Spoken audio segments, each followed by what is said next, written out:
Para cerrar la unidad, preguntémonos para qué otras cosas nos sirven las elecciones. Vamos a mencionar 4 mecanismos donde las elecciones son el protagonista excluyente: la revocatoria, el plebiscito, el referéndum y la iniciativa popular. En el caso de la revocatoria, es el mecanismo por el cual, a partir de la juntada de una determinada cantidad de firmas, un porcentaje del padrón en general, se pone en tela de juicio un cargo público. Puede ser un presidente, un gobernador, un intendente, algún diputado, incluso en algunos lugares algún ministro o algún juez o fiscal. En nuestro país, salvo en algunos distritos, para el caso de intendente, este mecanismo no existe. ¿Cómo funciona? A partir de juntar una cantidad de firmas, un porcentaje del padrón, como mencionábamos hace un instante, y después que la Cámara Electoral correspondiente corrobore la veracidad de esas firmas, se convoca a la sociedad a un determinado día a votar por la continuidad o no de la persona en cuestión. Este mecanismo se hizo muy popular porque a principios del milenio, en el estado de California, en los Estados Unidos, llegó de esta manera a la gobernación el actor Arnold Schwarzenegger, quien reemplazó a un gobernador por el que la sociedad había empezado a tener problemas a raíz de cuestiones presupuestarias. En este caso, la revocatoria fue propositiva, porque en el mismo acto donde se votaba por sí o por no, se votaba entre una paleta de candidatos quién lo reemplazaría en el caso de triunfar la salida del gobernador, como fue el caso. En nuestro país tenemos un ejemplo un tanto reciente, dará 7, 8 años, que fue el caso del intendente de la ciudad de Río Negro de Bariloche, donde por medio de la revocatoria se reemplazó al intendente de ese distrito. La iniciativa popular, en cambio, es un mecanismo por el cual desde la sociedad civil se puede proponer una determinada ley o, una, o ampliar algún tipo de derechos. También, a partir de lo que se establezca, un porcentaje del padrón y la posterior corroboración de que esas firmas son válidas, el Tribunal Electoral convocará a la sociedad para que apruebe o desestime la iniciativa de la sociedad.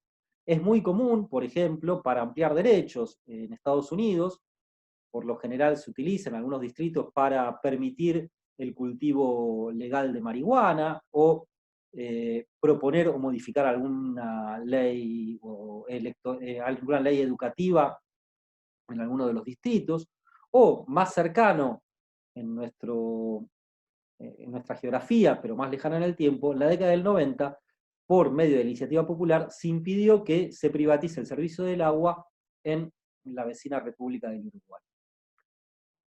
Después tenemos los plebiscitos y referéndum.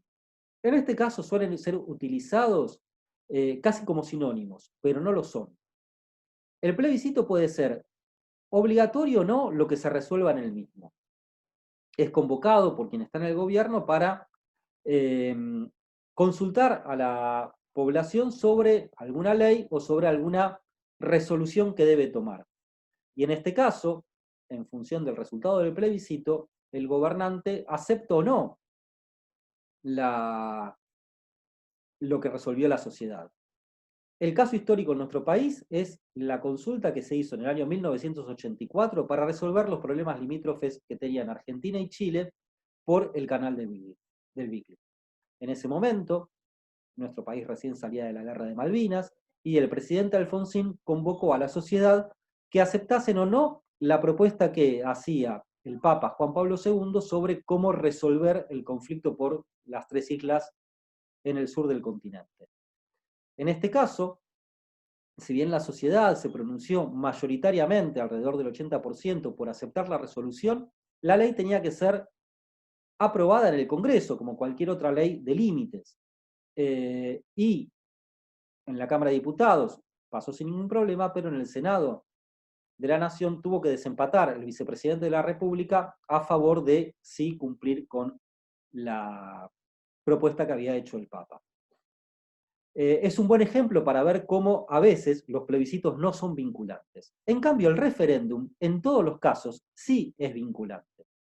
El referéndum es llamado siempre desde el Estado, de acuerdo con determinadas leyes que deben ser sí o sí aprobadas por la sociedad.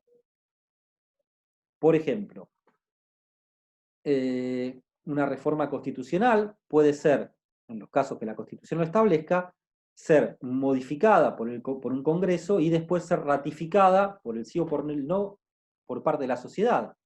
En 1990, en la provincia de Buenos Aires, se reformó la Constitución Nacional por parte de las cámaras legislativas y la sociedad fue llamada, porque la misma Constitución lo establecía, a aprobar esa reforma y votó mayoritariamente por el no, con lo cual esa reforma constitucional de la Constitución de la provincia de Buenos Aires no tuvo vigencia.